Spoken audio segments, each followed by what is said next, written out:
Hello, my brother. It's been a while. Yes, sir. How are you? Not bad, not bad. I can see it's sunny up there in the north. Yeah, sunny and snow. Oh yeah. Well, you guys are used to this. You're not Canadian if you're not used to the snow, right? It's for sure. Yeah, it's I funny was when so you hear. excited, like when you said yes for our podcast because I'm so willing to learn more from you. It's going to be I know our conversation is going to be about women today, women's physiology, training, PD, supplementation. What things are kind of more either injury risk or what are the risks training with a woman? Because as Lyle McDonald said, women are 30 different biological people in a month. Men are just the same assholes. Um, Scott, can you tell us a little bio of you? I know it's lengthy, but Yeah, I'm a coach out of, as you said, Canada. I've been coaching a variety of athletes and Gen Pop people for, well, it's got to be almost 25 years now. I'm going to be 46 next week, and I've been doing that since late teens. So, well, maybe 1920. So yeah, 25 years-ish. Um, I've been doing this mostly, I don't want to say mostly with women, but largely with women because that's just a demographic that's been around here. So I've had a lot of experience working with females. And more so the last 5-6 years, it's been females interested in PED use, which is very, very popular where I live. okay. And then obviously different athletic populations, both male and female. I've done a lot of mentoring under Broderick Chavez, Emil GSP, Stu McGill, and Lyle McDonald. Like those are probably my three pillars of nutrition information. And in the meantime, I just sit here trying to stay current with whatever literature we have, and anecdotally, what am I experiencing with a variety of females doing a variety of things. So it's been interesting for sure. No, we've worked together. You've coached me in the past, and I can certainly say that it's more than meets the eye. And also, I know you spoke about Stu McGill, and that's how we met at Stu's masterclass in Lake Muskoka. And I remember your passion on not only the aspect of lower back pain, but generally how you can enhance someone's biology and make them kind of like be healthier, stronger, and just for people that are, let's say, injured, get back to where they were, to better shape and better form and all the aspects of that.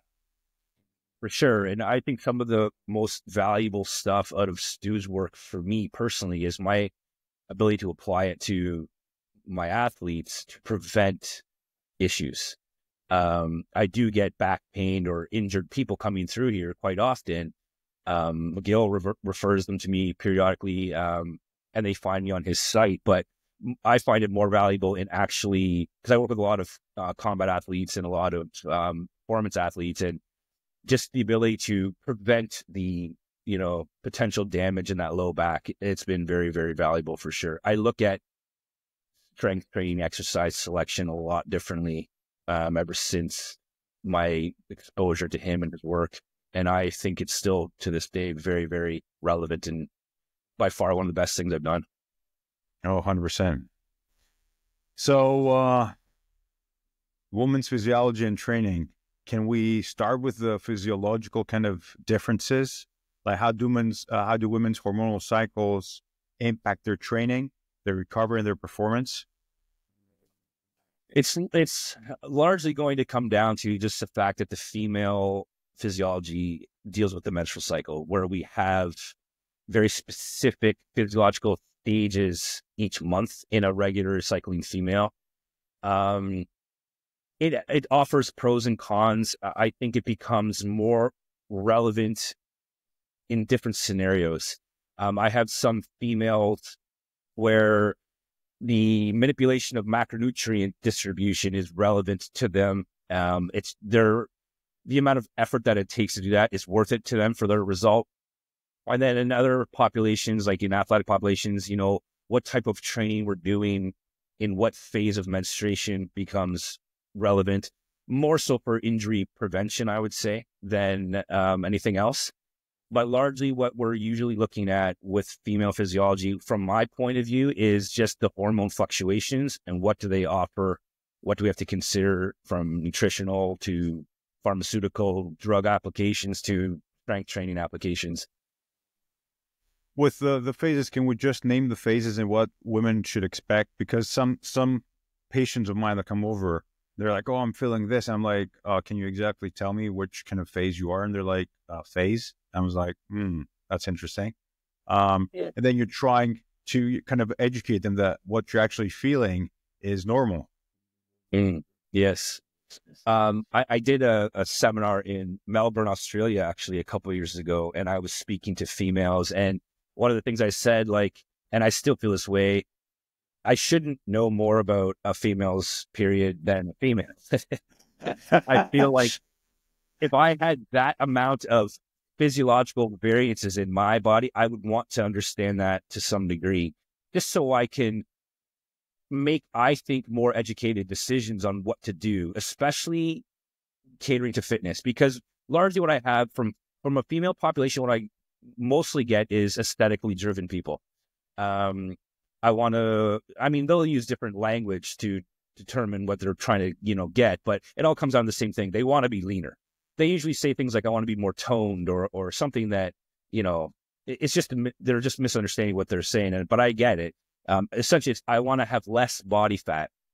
So when I deal with someone with a menstrual cycle that's, you know, regular, they're going to get weight fluctuations if we're talking about the follicular versus the luteal. So in the menstrual cycle, we have the luteal, we have the follicular phase and the luteal phase. And then you can even further break them down to early follicular, late follicular, early luteal, late luteal. And then you could even say the ovulation is as part of it as well. But essentially, it's going to come down to a theoretical 28-day cycle. And I would largely suggest people look into Lyle's work. 100% the Bible.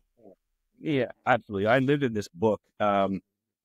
This is going to be catered to natural athletes, but I work with both. But the foundation of this still applies to enhanced athletes. It's just that with enhanced athletes, we can trump certain things if we need to. But that resource is phenomenal. But largely what we're looking at is a theoretical 28-day cycle in half. 14 days follicular, 14 days at luteal. Ovulation is right there in the middle, theoretically like day 14-ish. But what we see is just a graph of hormone fluctuations. So estrogen goes up in follicular, peaks right before ovulation, and then crashes. And then it sort of rises again in luteal and then declines. And progesterone does a similar thing, but the follicular phase is a very gradual, slow increase. And then after ovulation, it peaks and then comes down and crashes. So we have this like crisscrossing, overlapping hormone fluctuations happening, almost look like at a roller coaster amusement park. And it offers different physiological characteristics that I think it's important to understand. So when you're looking at things like if it's an aesthetically driven client and fat loss is the goal, they're usually looking at scale weight to determine if they're losing body fat. And then they're going to have an unavoidable weight fluctuation just from the change of hormones, and see 3, 4, 5 pounds. I had one female move 18 pounds in one day because of her menstrual cycle, 18 pounds in one day. And it was gone the next. Now, it's largely correlated to her weight. She was a bigger lady, but there's always a fluctuation that you can't avoid. And if you're using scale weight as a major proxy to your progress or not, you could be getting confused with weight and fat, and they're not necessarily the same. So I think understanding what can happen in the two phases is important. So understanding what maybe the scale is doing, what maybe your emotions are doing, your appetite is doing, and what maybe you should be considering in terms of training, because we do want to consider when estrogen is high, what does that do to, say, joint integrity? Or when progesterone is high, what does that do, say, to your body's ability to process sugars or your appetite control and stuff like that? So it gets largely complicated. And obviously every female is different. But the beauty that I found is that the female specifically will get the same things every time. It's not like every cycle is always random. She'll have her specific symptom, and they'll largely be repeating every cycle. And I find that when I work with females, I try to encourage them to just let me apply a nutritional protocol and not change it until we've seen 2 menstrual cycles. So now I can compare for them, or they can see for themselves, follicular versus follicular, luteal versus luteal, and then you'll see, hey, look, if there's a trend here, and that trend will continue now every time. So then we can say, okay, you're coming up onto the early follicular phase. We can expect this. Do you want to, manipulate something to deal with that or whatever? And to be honest, that's keeping it safe in so many ways, because that is kind of a stress-free, because we know what stress does. And you kind of keeping a stress-free training environment for them, because if they know what to expect, they're not going to stress, oh my God, I'm like 5 pounds heavier. Yeah, this is what the scale showed and stuff like that, which is, from a coaching perspective, it's incredible. It's the biggest thing that I've noticed with female-specific clientele is when I've gotten them to the point where they're not worried about the scale weight, their whole demeanor is different. They've explained it to me a few times. They feel like the weight of the world has come off their shoulders. I find that incredibly impactful, and it's nice to hear. But then watching them after that, they just take off like they're on fire. There's no stopping them. Females are the best clients on average, 10 times better than men. I mean, they're very meticulous what they're tracking. They're detailed. They pay attention. They're aware of things. They're very aware of in tune of their own emotions and feelings and what they're expressing and feeling and what they're kind of dealing with. And so they offer really detailed feedback. So that it makes my ability to adjust things more accurate, and that always adds for a better outcome for sure. Oh, 100%. You said about all the fluctuations in hormones, and the first thing that came in mind, and I think most of our listeners would be, are there any specific phases of the menstrual cycle that are optimal for certain types of training? In the research it says yes, in Lyle's work it says yes, and so yes, there is. In the practical application, from my point of view, I find it to be very contextual. It depends on the client and what they're trying to do. In the follicular phase, when estrogen is going to get to its peak, in theory, we're going to lose some joint integrity. We're going to have a little bit more laxity in the joint. The stiffness, the connective tissue stiffness is going to lessen a little bit. So there is a little bit less stability in that particular phase of menstruation if those hormones are doing that natural fluctuation. So that is very relevant if you train in a certain way where stability is crucial, say a power lifter, for example, or something like that. Or maybe even an athlete that has to do a lot of zigzag type movements or just constantly a change of direction because the lateral stresses and all that kind of stuff can be very impactful and dangerous for tears or injuries. Like women are more prone to ACL tears, as I'm sure you know better than anyone. And the large part of that is because the laxity that's created in the joint. I mean, not to mention anatomically, there's a little bit of a change in their wider pelvis, the Q angle. Yeah.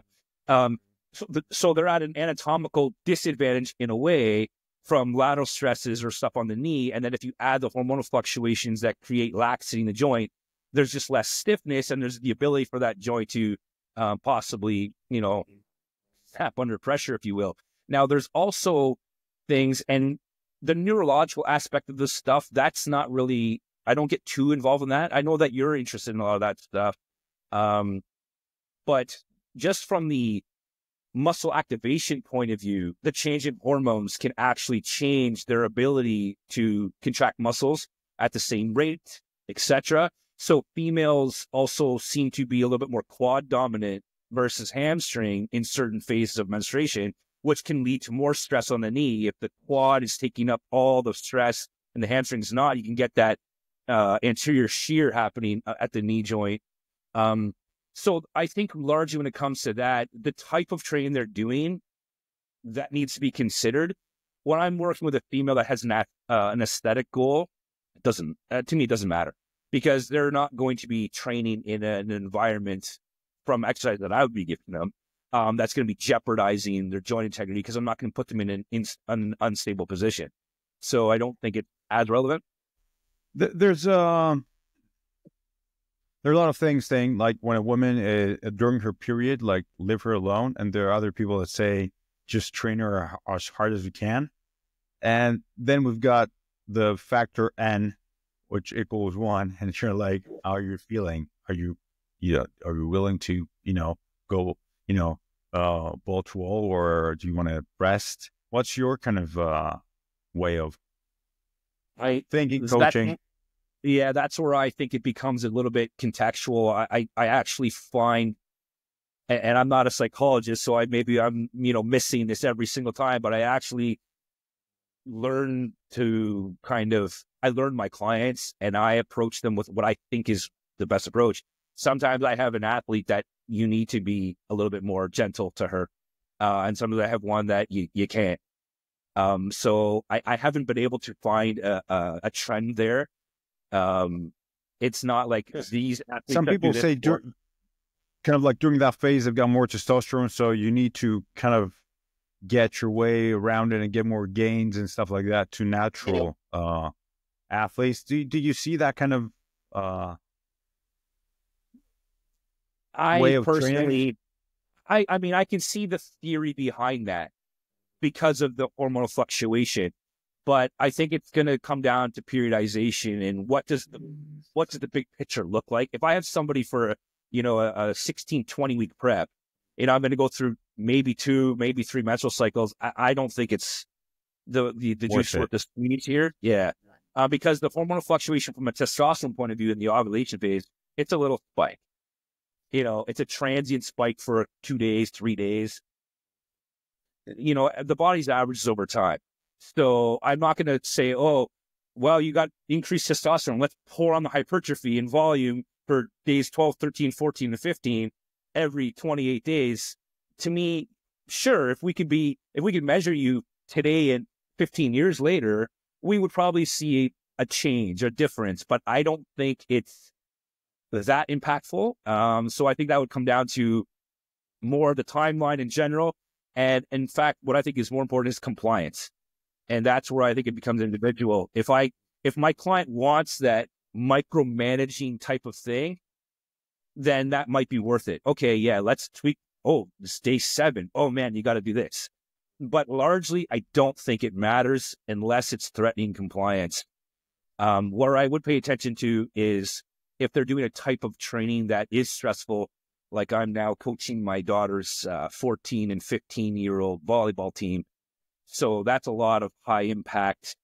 They're at an age where it might not be as relevant yet, though I still think it is to a degree, where how they're learning to land, the type of training they're doing, where they are in their cycle, that probably does matter to a degree, but I don't feel it's appropriate for me to find out where a 14 and 15-year-old is in her cycle. So it's kind of like, well, you can't really do anything about it. So you just kind of try to foresee the potential here and try to periodize things appropriately. It's about a progressive overload in a sense, but then also a managing of the recovery and seeing where they're at. That was my next question. Like, do you think that each kind of cycle, from a adaptation to recovery standpoint, do you think it plays a role? Like, whenever, depending on where they are in their cycle? Because I've heard that, and I'm like, well, I think it kind of comes down to that same thing. Like, in theory, estrogen is very good for recovery. It's very good for hypertrophy. So in theory, higher volume would be better in the follicular phase because you have the theoretical ability to recover and do more. But I still think it's quite transient. It's only for 10, 14 days-ish. I would say if somebody was going to say, hey, write down the theoretical, I don't love the word, but optimal thing, what would you do? I would consider, okay, we've got a little bit more hormonal support here. We can do this.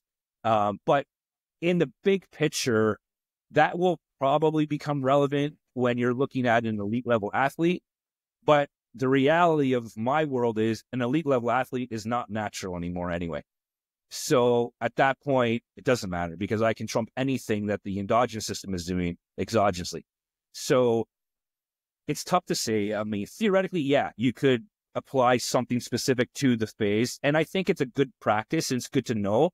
But I would say it's probably a little bit more It's impactful. not applicable, to be honest.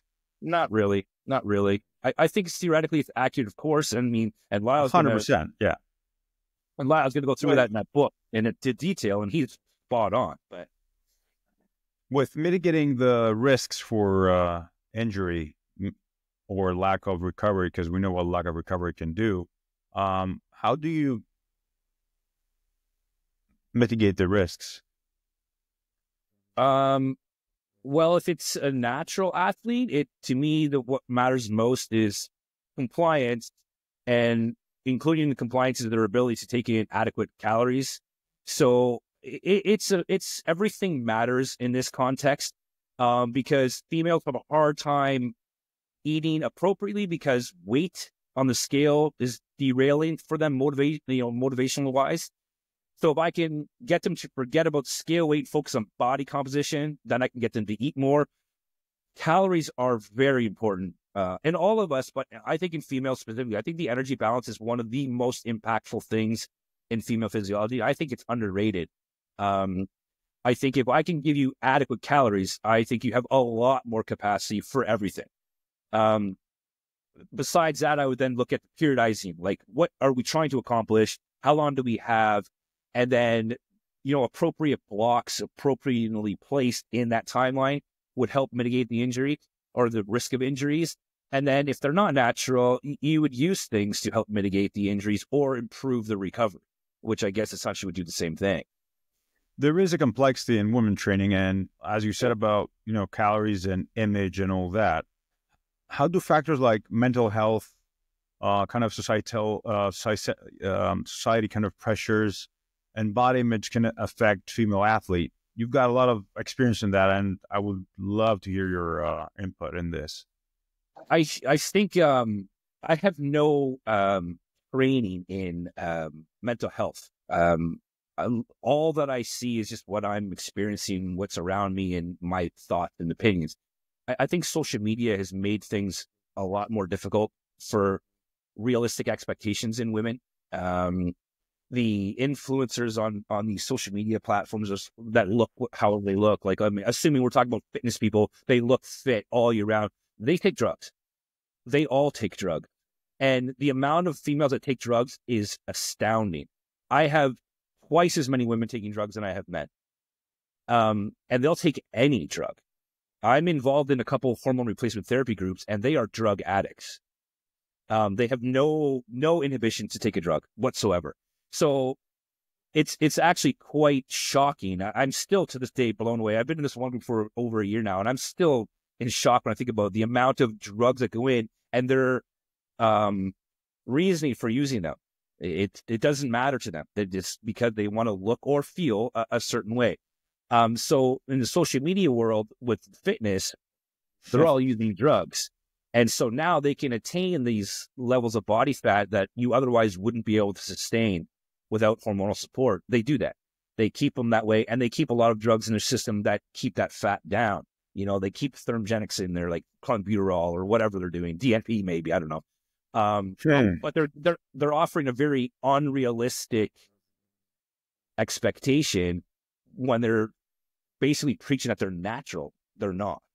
If they would just say, hey, I use this, then it would be a little bit more respectable in the sense that the women could say, okay, I understand now she's doing this. I don't want to do that, or I'm okay with doing that. Sure. But some of them are, when they come to me anyway, they're of this expectation that this person is natural. I'm like, not a chance she is. And the biggest thing now is HRT in females is the new trend where I live.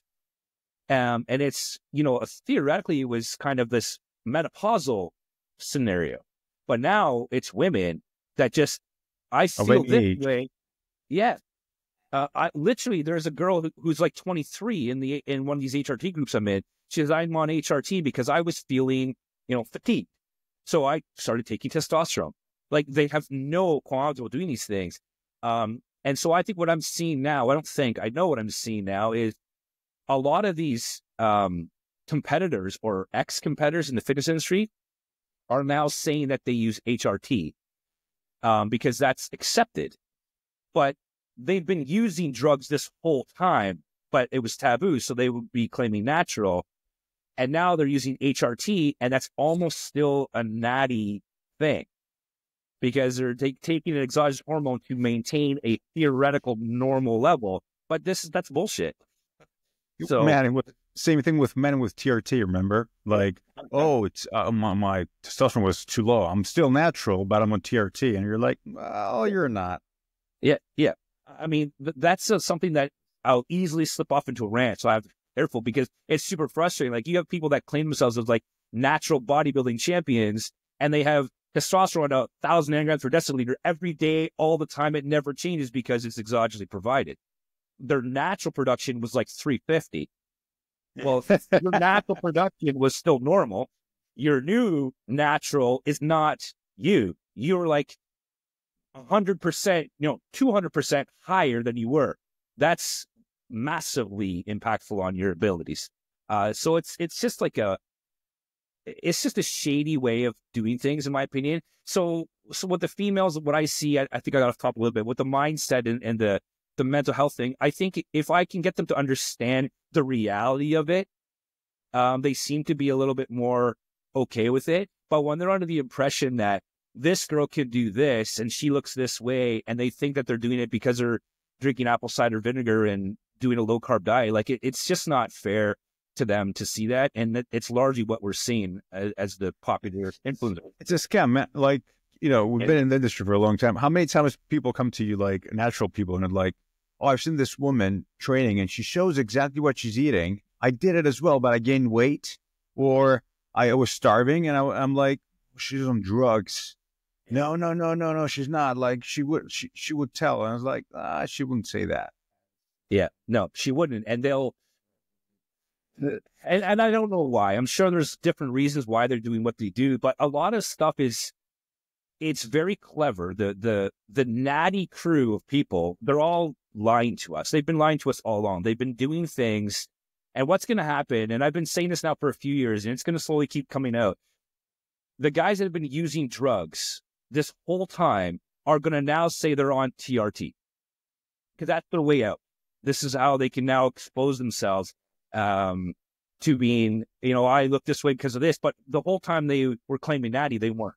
And we're going to see this unfolding everywhere. We already are. 100%. But a lot of the things that you see, like with women, the biggest thing where I'm living right now is females want bigger glutes. And they are doing like banded, whatever, hip thrust, banded, clamshell, banded. And they're looking at this influencer that has these developed glutes. Those glutes will not grow like that with bands unless you're on drugs. There's just not enough of a stimulus to cause that kind of adaptation to that extent. So it's just complete false advertising. The drugs are why they get away with getting progress from banded exercises, bodyweight exercises, because drugs, you grow in your sleep.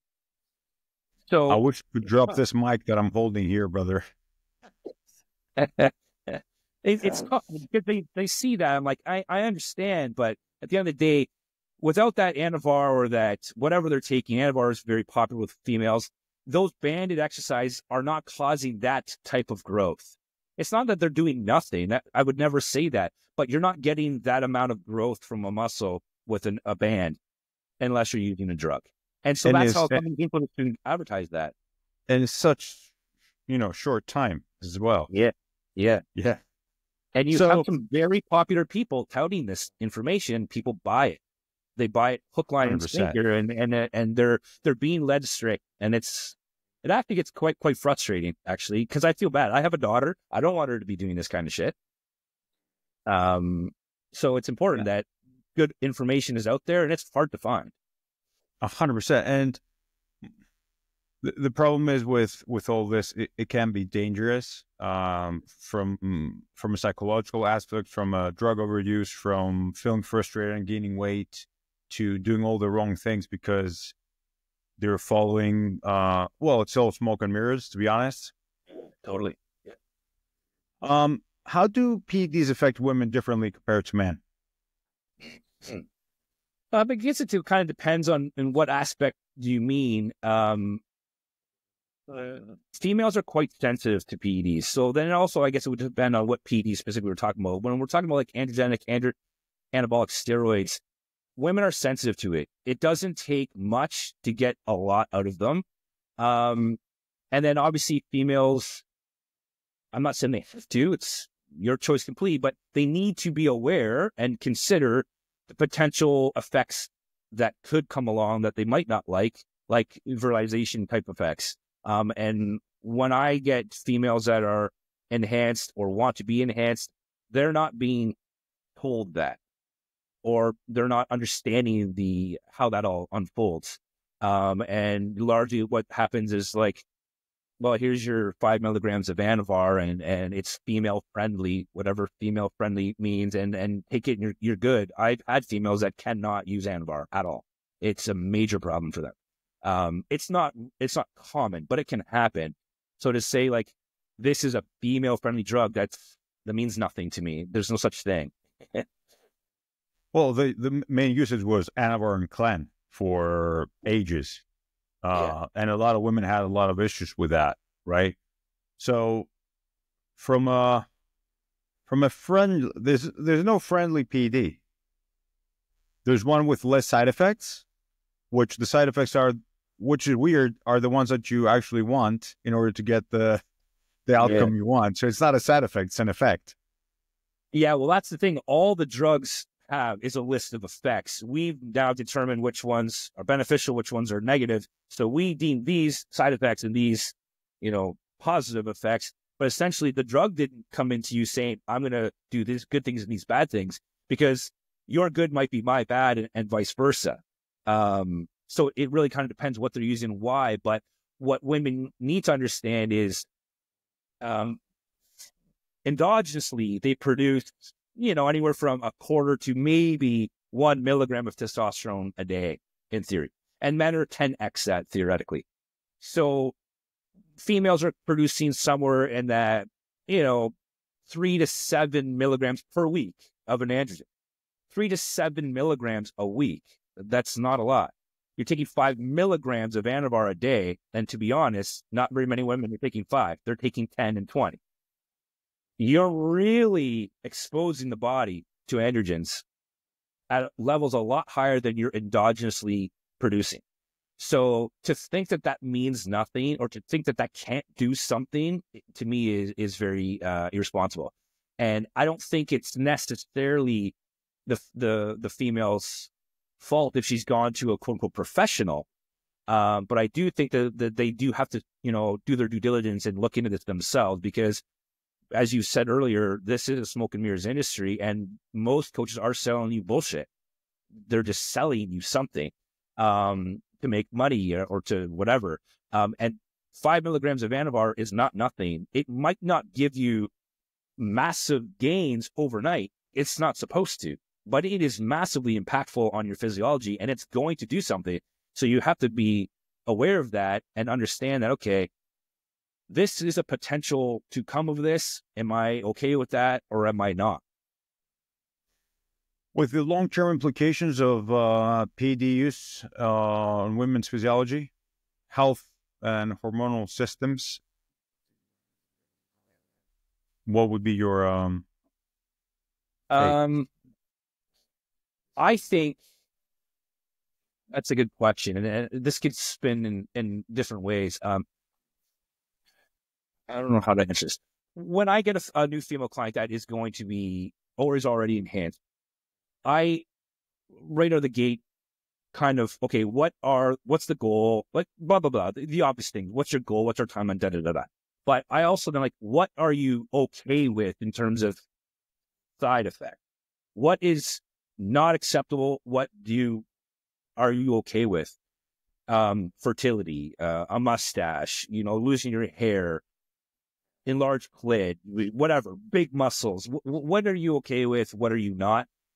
And then from there, I start to then look at, okay, timeline wise, whatever we have, these tools are applicable. These ones are not. But when I think that when it comes to like longevity of females, et cetera, I think the less time we can spend disrupting the menstruation, like the menstrual cycle, I think that is the goal. That's my goal. I don't want to disrupt the menstrual cycle as much as I can avoid it. Usually using anabolic androgenic steroids, you're going to cause a disruption. So I want to minimize that, and I want to make it worth the disruption. So, I mean, and they'll be made aware of that, and then they can decide. And then from there, I want to minimize that disruption time as much as possible. And there are different drugs that do that in different ways. Like Anavar is a DHT compound. I don't have evidence to support this in the literature because largely there is no literature on females using anabolic steroids because it's immorally unethical, it's taboo, whatever. But not even theoretically, literally 100% of my female clientele from the day I've started doing this till to this day, the introduction of a DHT like Anavar has not disrupted the menstrual cycle when the menstrual cycle was due, but it disrupts the next one. Yeah. Makes sense. An introduction of a 19-nor or maybe even a center column, that is disrupting the menstrual cycle right away. So if I have a female that's due, her cycle is due, like day one is say in 5 days from now, Anavar, I have not seen, or a DHT equivalent, I have not seen it stop that cycle, but the next one I have. The same timeline, in 5 days, you're theoretically day one. An introduction to something like nandrolone, that period doesn't come. Stops it cold. And I think what's largely happening is because nandrolone and the 19-nors drive progesterone levels up. And progesterone is obviously one of the female sex hormones that largely fluctuates. And as progesterone goes up, the body essentially is potentially thinking it's pregnant. So it's stopping it in its tracks. So I know this. I can't prove this in literature, but I have not seen that not be the case yet. I'm very confident that's always the case. So when I'm looking at females and their timeline and the goal, I'm looking at when can I apply these drugs in terms of the menstrual cycle, because I don't want to disrupt as many of them as I can. I want to try to keep the disruptions to a minimum. Does that make sense? To a stump, yeah, 100%. And the question that came up in mind is, you inject testosterone as a man, right? And then people talk about PCTs, and when what we do and what Broderick says regarding Chavez says about leave it alone because for 50 days it's going to be going up, and then you're going to get that threshold that's going to start going down, and your body's going to start secreting its own if you're lucky. Now, for women, it's not that simple. Like, that's why I always say you need to find someone that knows what he's doing, because it's not that simple. It's not that simple because females produce testosterone 3 ways. We produce it 1.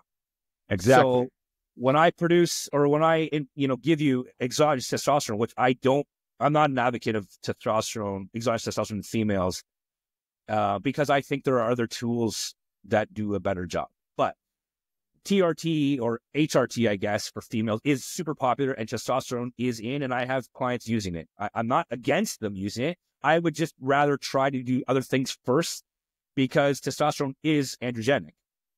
Well, you can get a better bang for your buck with using something different rather than that.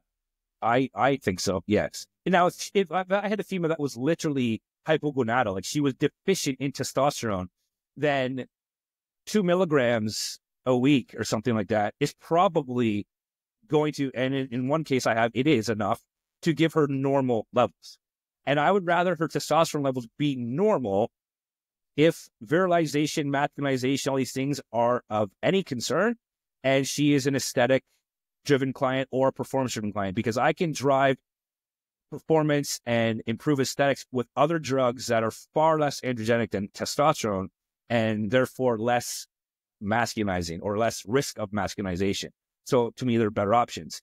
But yeah, because if we introduce exogenous testosterone to females, only about 30%-ish of her endogenous production of testosterone diminishes, because it's usually the ovarian production. It's still going to be produced from her adrenal glands and the peripheral tissue conversions. So we're not suppressing it completely. I don't really personally think, aside from very, niche situations, PCT is needed in females or men, to be fair. I think it's contextual for sure.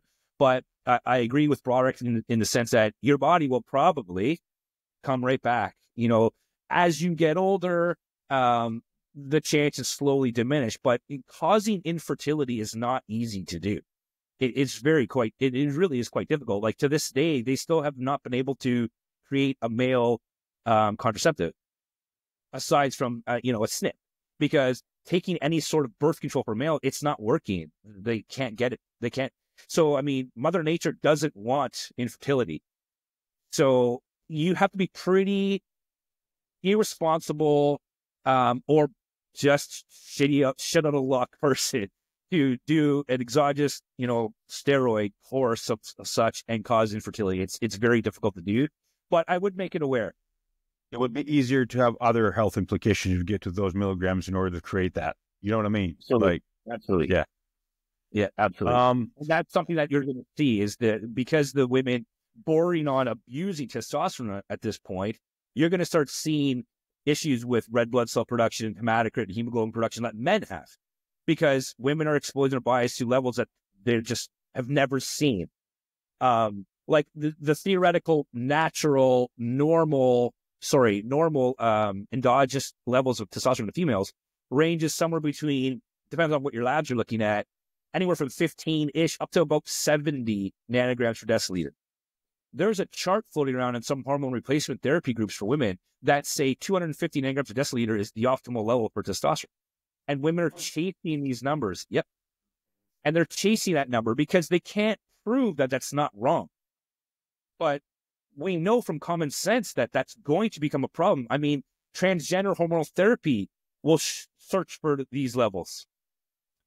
And if you look at puberty, like a boy and a girl at 10 years old, hormonally are bordering on identical. And it takes about, what's puberty, 8 years, 10 years? And now we have a man and a woman. It took that time for that little bit of hormone to just trickle in there to just slowly create a man and a woman. And the same thing is going to happen.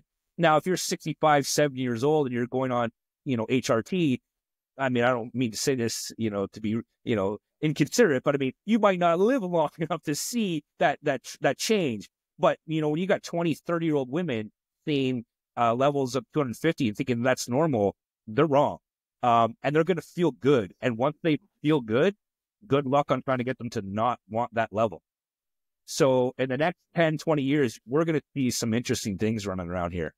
It's inevitable. Well, it is. And especially all the things that are happening now in the north, and they're coming slowly climbing down, to be honest, with all the changes. Have you seen people with, especially like women, when they're off? Because a lot of athletes, we've seen that in men when they come up from maybe 1 or 2 cycles, or some people that are for a year on and then they stop. They feel depressed. They're not themselves. Some become suicidal. Is that the thing with women? I haven't seen that with women. But you've seen that with men. I was just going to say, and to be fair, I haven't seen it with men either. Not personally. I've heard of it, but I don't have an opinion on this yet. Well, that's not true. I have opinions, but I don't have anything to really support this yet.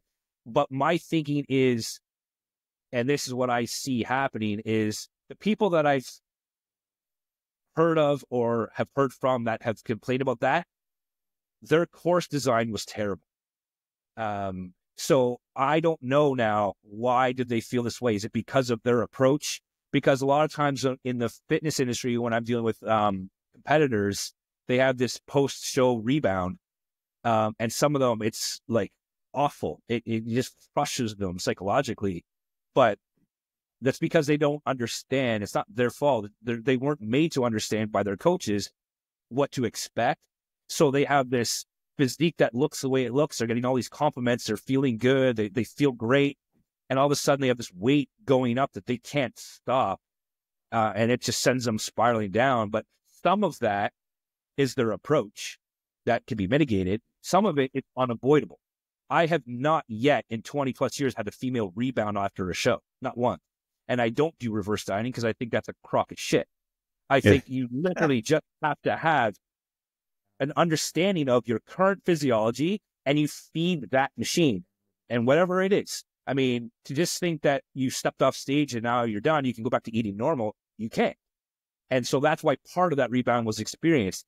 So when it comes to the drugs and the mental health thing, from my experiences with men, what I do, and I don't know if this is, I don't know if this is scientifically proven or not, but this is what I do, and it works very well. But it also lines up with how drugs work on our body. When exogenous hormones are in our body, our ability to recover is improved. That's really the magic of steroids. We can just do more and recover and do more and recover. So by that, whole theory, I can give you volume, lots of volume, all the sets, all the reps, all of it. So now you can train like a bodybuilder, 3 sets of 15 or 4 sets of 15, and you're going to grow because the drugs are there to influence that. And so what happens if I get you to say, okay, Rocco, I need you to lift 200 pounds on drugs 15 times, and you do. And when the drugs come out, you can still lift 200 pounds. You just can't lift it 15 times anymore. Now you maybe only lift it 7. So what I do with all my clients, men and women, but more men is more relevant because they're taking lots more drugs in terms of like acuity. Like, a guy takes 1,000 milligrams, a woman takes, 50 or whatever. But anyways, I have their training volume correlating with their drug usage or their milligram usage. So it's high volume, therefore it's lower load. It has to be. And then when that stops, I flip it. Now I want high load, like high mechanical tension, low volume, because you can't recover from high volume. And if you keep the weight on the bar, the stimulus stays. You won't lose that muscle. You will lose some size because the drugs are leaving your body. Some of that sarcoplasmic fluids and water retention, that's going to leave the body, flush out, but their strength is going nowhere.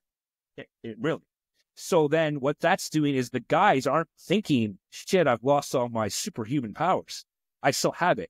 I can't do quite as much, but that's okay because they're still not, it's usually when you go from, I did 200 pounds, now I can only do 100. What the hell, man? And from there, it's a spiral. Plus they're hypogonadal if they, didn't do anything to deal with that.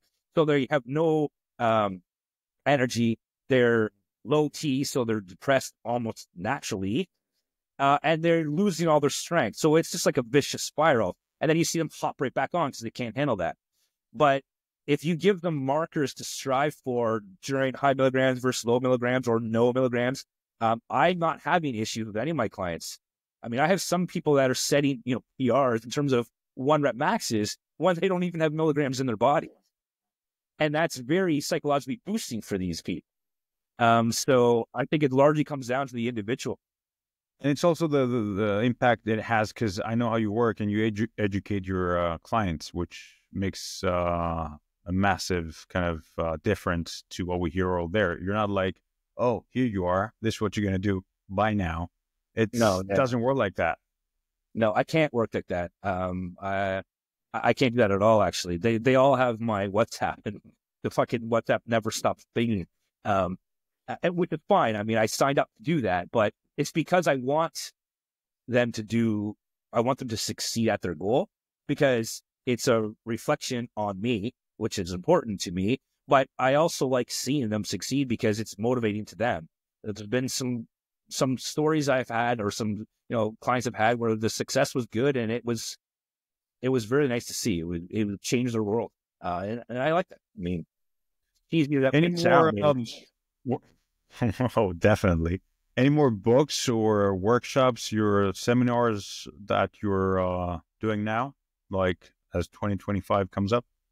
Yeah, I have a female PED book that I've been working on now for, I think it's been almost 2 years. Um, I think I'm almost at 300 pages on it now. Like it really exploded.